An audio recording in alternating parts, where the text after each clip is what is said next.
Hi friends, எல்லோரும் எப்படி இருக்கீங்க? நல்லா இருப்பீங்க. பேசும் கிரகங்களிலிருந்து உங்கள் நித்யா ராஜேந்திரன். ஃப்ரெண்ட்ஸ், எனக்கு உங்கள் ஊர் தெரியாது, உங்கள் பேர் தெரியாது, உங்கள் டேட் தெரியாது, உங்கள் டைம் தெரியாது, எதுவுமே எனக்கு தெரியாது. எனக்கு என்ன தெரியும்னா, ஒரு நட்சத்திரத்தில் ஒரு கிரகம் இருக்குது.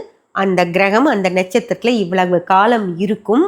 அந்த காலகட்டத்தில் இன்னொரு நட்சத்திரம், அதுக்கு 27வது நட்சத்திரமா ஒரு நட்சத்திரம் இருக்கும், 5வது நட்சத்திரமா ஒரு நட்சத்திரம் இருக்கும், 18வது நட்சத்திரமா ஒரு நட்சத்திரம் இருக்கும். அப்படி இந்த இடத்துல இருக்க கிரகம் அங்க இருக்கிற அந்த நட்சத்திரத்துக்கு என்ன செய்யும், அந்த நட்சத்திரத்துடைய அதிபதி யாரு, அவர் அந்த நட்சத்திரக்காரங்களுக்கு என்ன மாதிரியான பிரச்சனைகளை கொடுப்பாரு அப்படின்னு சொல்லிட்டு ஒரு பலனை நான் எடுத்து பொது பலனா உங்களுக்கு தரேன். அதுல நீங்க ஒருத்தர் சொல்றீங்க இதை, ஆமாம் நீங்கள் சொல்கிறது பொய், நீங்கள் சரியாக கணிச்சு சொல்லுங்க அப்படின்னு. இன்னொருத்தங்க சொல்கிறாங்க நீங்கள் சொல்கிறது 100% ட்ரூ. போட்டிருக்கீங்கல்ல நீங்கள், நான் சொல்லலை, நீங்கள் அந்த கமெண்ட்ஸ் கீழேயே போய் பாருங்கள். 100% ட்ரூன்னு போட்டிருப்பாங்க, உண்மைமா அப்படின்னு போட்டிருப்பாங்க, தேங்க்ஸ்மான்னு போட்டிருப்பாங்க, லவ் யூமான்னு போட்டிருப்பாங்க. ஏன்? அவங்களுக்கு படித்ததும் அவங்களுக்கு அது ஆப்டாக இருக்குது, உடனே என் மேலே அன்பு வந்துடுது, அதனால ஐ லவ் யூ போடுறாங்க. புரியுதுங்களா? மம்மி தேங்க்யூ, புரிஞ்சுதுங்களா? சொந்த அம்மாவாகவே நினச்சி அவங்க அம்மாவை வீட்டில் மம்மின்னு கூப்பிட்ற மாதிரி என்னையும் மம்மின்னு கூப்பிட்டு தேங்க்யூ, எவ்வளோ சந்தோஷமாக இருக்கும் தெரியுமா? அதே சந்தோஷம் தான் நீங்கள் என்ன இப்போ சொன்னதுலேயும், நீங்கள் கணிச்சு போடுன்னு சொன்னதும் உங்களுக்கு எவ்வளோ உரிமை என் மேலே இருந்தால் திரும்பியும் கணி அப்படின்னு சொல்கிறீங்க. அதனால எனக்கு அது சந்தோஷம்தான். ஆனால் நான் ஏன் அப்படி வருது அப்படிங்கிறத உங்ககிட்ட சொல்கிறேன். திரும்பியும் கணிக்க உங்களோட ஜாதகம் என்கிட்ட இல்லை சாமி, எப்படி நான் கணிப்பேன்? புரியுதா? நான் அந்த கிரகத்தையும் அந்த அந்த நின்ற இடத்தையும் அது நின்ற இடத்திலிருந்து இன்னொரு நட்சத்திரம் எங்க இருக்கோ அதையும் தான் என்னால் கணிச்சு சொல்ல முடியுமோ தவிர, உங்களுக்கு 30 லட்சம் பேர்த்துல ஒருத்தருக்கு என்னால் எப்படி கணிச்சு சொல்ல முடியும்? தப்பாகவும் இருக்கலாம் இல்லையா? 10 பேர்த்துக்கு 10 லட்சம் பேர்த்துக்கு அது உண்மையாக தான் இருக்கும், சரியா இருக்க மாதிரி இருக்கும். இன்னொரு 10 லட்சம் பேர்த்துக்கு அது கொஞ்சம் சரியா இருக்க மாதிரி இருக்கும். இன்னொரு 10 லட்சம் பேர்த்துக்கு அது தப்பா இருக்கும். ஓகேங்களா? ஆனாலும் தப்பா இருக்காது. இப்போ நான் ஒரு கிரகத்தை பத்தி கணிச்சுட்டு உங்களுக்கு மறதி இருக்கும் அப்படின்னு நான் சொல்றேன் அப்படின்னு வச்சுக்கோங்க.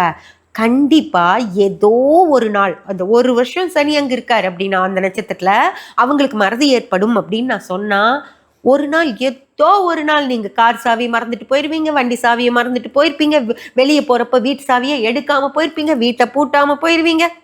புரிஞ்சதா? ஒரு முக்கியமான சாமானை எடுத்துட்டு போகணும்னு நினைச்சிருப்பீங்க, எடுத்துட்டு போகாம போயிருப்பீங்க. ஒரு ஃபோன் நம்பரை வாங்கிட்டு அவங்கள போய் மீட் பண்ணணும்னு நினைச்சிருப்பீங்க, ஃபோன் நம்பர் வாங்காமையே ஒரு ஊருக்கே கிளம்பி போயிருப்பீங்க. அந்த மாதிரி மறதி அப்படின்னா ஒருத்தங்களுக்கு பெரிய மறதி வரும். ஒருத்தங்களுக்கு ஒய்ஃபையை பெட்ரோல் பங்க்ல இறங்கி நின்ன ஒய்ஃபையே மறந்துட்டு ஒருத்தர் வண்டி எடுத்துட்டு போயிடுவார் இல்லைங்களா? அப்படி பெரிய மறதியும் இருக்கும், ஒரு வீட்டு பூட்டாம போனா ஒரு சின்ன மறதியும் இருக்கும். மறதின்றது கண்டிப்பா சனி ஏதோ ஒரு இடத்துல உங்களுக்கு கொடுத்தே தீர்வார். அதுதான் பயிற்சி பலன் அப்படிங்கிறது. அந்த பலனோட அளவு இவ்வளவா இருந்தா உங்களுக்கு ஞாபகம் இருக்கும், இவ்வளவா இருந்தா அதை கடந்து போயிடுவீங்க, ஞாபகமே இருக்காது. இப்போ உடல்நிலை பாதிப்புன்னு நான் ஒரு பலன் சொல்றேன் அப்படின்னா, ஒரு கிட்னி ஃபெயிலியர் அப்படிங்கிறதும் உடல்நிலை பாதிப்பு தான், சளி தொந்தரவுங்கிறதும் உடல்நிலை பாதிப்பு தான், நுரையீரல் சுவாச கோளாறு டாக்டர் கிட்ட போய் 4 நாள் படுத்தெந்திரிச்சு வரணும் அப்படிங்கிற சுவாச கோளாறும் இருக்கு. சாதாரணமா வீட்டில் ஒரு ஆவி பிடிச்சா சரியா போற சுவாச கோளாறும் இருக்கு இல்லைங்களா? அப்போ அந்த 30 லட்சம் பேர்த்துல ஒருத்தருக்கு சின்னதா நடக்கும், அதை அவர் கண்டுக்க மாட்டார். ஒருத்தருக்கு சளி பிடிச்சிருக்குங்கிறது கூட மண்டையில் ஏறாத அளவுக்கு அவங்களுக்கு வேலைகள் இருக்கும், அது செய்ய மாட்டாங்க. ஒருத்தர் ஹாஸ்பிட்டல்ல போய் கபத்தை டியூப் போட்டு வெளியே எடுத்துட்டு வருவாங்க, அப்படியும் சளி பிடிக்கும். அது மாதிரி 30 லட்சம் பேர்ல 30 விதமான விஷயங்கள் நடக்கும். அது பொது பலன் அப்படின்னு சொல்றது, அந்த நட்சத்திரத்துக்கான பலன். அந்த பலனை சொல்லும்போது நீங்க பொய் சொல்லிட்டீங்க அப்படின்னு சொல்றது ஃப்ரெண்ட்ஸ். இன்னொன்று சொல்றேன், அது ஒரு ஜோதிடராக கூட இருக்கலாம். அதாவது நம்மளை கொஞ்சம் டவுன் பண்ணுங்கிறக்காக நீ பொய் சொல்லிட்ட அப்படின்னு சொல்ற அதற்கு ஒரு சந்தோஷமா கூட இருக்கலாம்.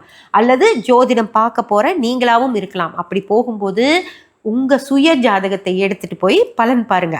அதுவும் எந்தெந்த விஷயத்துக்குன்னு சொல்றேன். இப்போ ஒருமே இல்லை, சும்மா இந்த வருஷம் எப்படி இருக்கும்னு தெரிஞ்சுக்கிறதுக்கு நீங்க தாராளமா நாங்க சொல்றேன் இந்த நட்சத்திர பலனெல்லாம் கேட்டுக்கலாம்.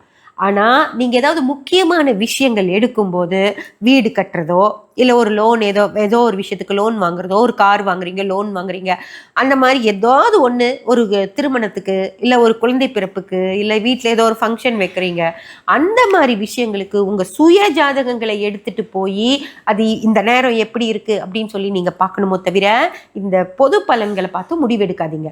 அதே போல் சும்மா ஒன்றுமே இல்லை அப்படின்னா சுய ஜாதகம் பார்க்கணும்லாம் அவசியம் இல்லை. இப்போது இந்த சனி பயிற்சி எனக்கு எப்படி இருக்குது அப்படின்னு பார்த்துக்கலாம். குரு பயிற்சி எப்படி இருக்குன்னு பார்த்துக்கலாம். ராகு கேது பயிற்சி சேர்ந்து இல்லை ஃப்ரெண்ட்ஸ். ராகு ஒரு நட்சத்திரத்தில் போகும், கேது ஒரு நட்சத்திரத்தில் போகும். அதனால ராகு கேது தனித்தனி பயிற்சிகள் தான். ராகு பயிற்சி எப்படி இருக்குன்னு பாருங்க, கேது பயிற்சி எப்படி இருக்குன்னு பாருங்க.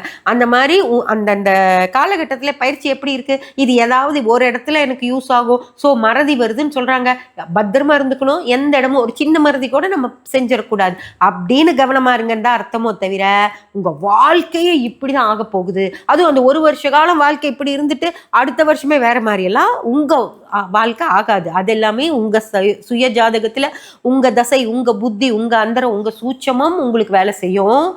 அது மட்டும் இல்ல, பிரணவம், சூட்சமம் தாண்டி பிரணவம், அப்புறம் அந்த திதி ஒரு நாள் வருது இல்லைங்களா, ஒரு நாள் அந்த திதியில அரவாசி யோகம், அதுல அரவாசி கரணம், அதுக்கப்புறம் கரணத்திலையும் ஓரை.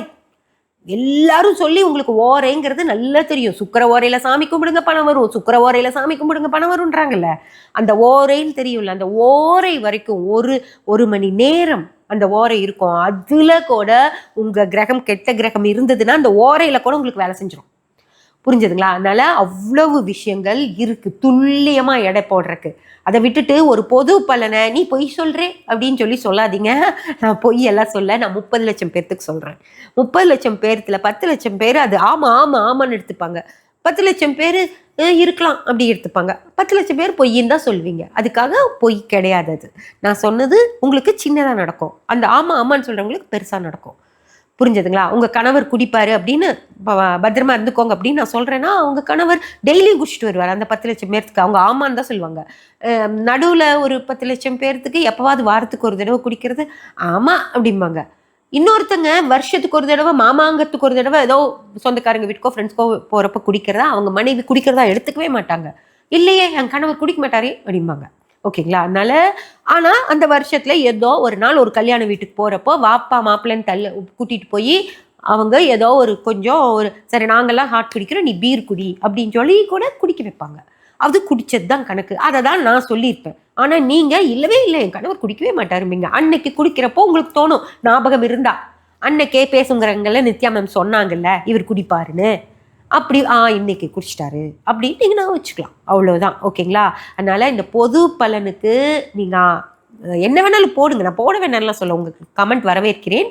ஆனால் நமக்கு அது நடக்கும் அப்படின்னு நினைக்காதீங்க. இது பொது பலன். ஓகேங்களா ஃப்ரெண்ட்ஸ்? இதெல்லாம் நான் எதுக்காக சொல்கிறேன் அப்படின்னு சொல்லி பார்த்தீங்கன்னா, அடுத்தது சனி உத்திரட்டாதிக்குள்ளே போகிறார் இல்லையா, அந்த பலன்கள் தான் இனிமே வரும் ஃப்ரெண்ட்ஸ். ஓகேங்களா? அடுத்து வர்றது மக நட்சத்திரத்தில் இருந்து உத்திரட்டாதிக்குள்ள சனி 1 வருட காலம் இருப்பார். அது எப்போ உள்ளே போகிறார், எப்போ வெளியே வரார் எல்லாமே நான் டேட்டோட உங்களுக்கு அடுத்த பதிவில் சொல்கிறேன். அதுக்காக தான் இந்த முன்கூட்டியே உங்களுக்கு இந்த விஷயங்களை சொல்லிட்டேன். இனிமே இந்த பதிவுகள் பார்க்கும்போது இது பொது பதிவு அப்படின்னு எடுத்துக்கோங்க.